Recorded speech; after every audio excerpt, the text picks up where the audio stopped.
Hello everyone, today we are going to learn about Tyndall effect, a fascinating phenomenon that helps us to understand how light behaves in different mixers. So let's get started.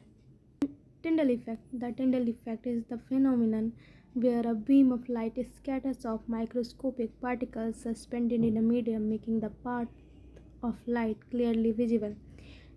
Named after 19th century physicist John Tyndall, it is primarily used to identify colloids and differentiate them from true solution. So Tyndall effect में क्या होता है, जब light किसी medium से पास करता है तो उस मीडियम में बहुत सारे पार्टिकल्स होते हैं जो साइज में डिफ़र करते हैं, किसी में छोटे होते हैं किसी में बड़े होते हैं। तो वो पार्टिकल्स जो होते हैं मीडियम के वो हेल्प करते हैं लाइट को चारों डायरेक्शन में फैलाने में, और इस टिंडल इफेक्ट को नाम दिया गया। टिंडल इफेक्ट एक साइंस फिजिसिस्ट थे जॉन टिंडल, उनके ऊपर। और इसका टिंडल इफेक्ट का यूज होता है डिफ्रेंशिएट करने में कोलाइड्स को ट्रू सॉल्यूशन से और कोलाइड को आइडेंटिफाई करने में। Now we will proceed further and see the definition of Tyndall effects. The path of light beam becomes visible due to scattering.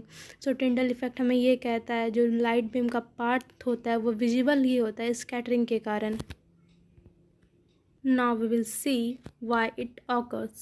When light travels through a liquid or gas, its behavior depend upon the size of particles it encounters. जब light किसी भी liquid या gas से travel करता है तो उसका जो बिहेवियर होता है वो डिपेंड करता है कि वो किस टाइप का पार्टिकल, किस साइज का पार्टिकल उसको इनकाउंटर कर रहा है। So first, in true solution particles like salt dissolved in water are extremely small. Light passes straight through without bouncing off them, leaving the path of light beam invisible. Second, in colloids, particles like fat in milk or dust in air are much larger. When light hits them, it gets scattered and reflected in all directions, illuminating the beam's path so you can see it with your naked eyes.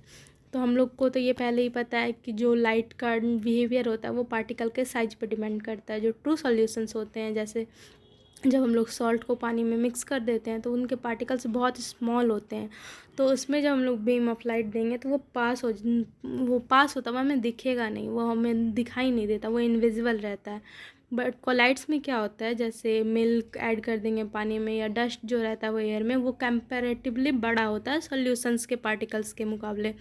तो वो इसमें जब light उस particle को hit करता है तो light scattered हो जाता है हर डायरेक्शन में, और हम लोग देख सकते हैं क्लियरली एक पाथ ऑफ लाइट को।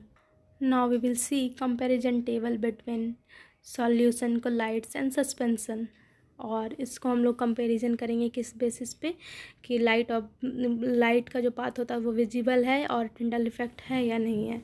तो मिक्सचर जो है पहला है सॉल्यूशन में लाइट जो होता है पाथ का वो विजिबल भी नहीं होता, उसमें टिंडल इफेक्ट भी नहीं होता। और कोलाइड्स में लाइट ऑफ पाथ भी विजिबल होता है और टिंडल इफेक्ट भी होता है। सस्पेंशन में लाइट ऑफ पाथ विजिबल होता है और टिंडल इफेक्ट बहुत स्ट्रांग होता है। With the help of this animation video, we can see how Tyndall effect works on different medium.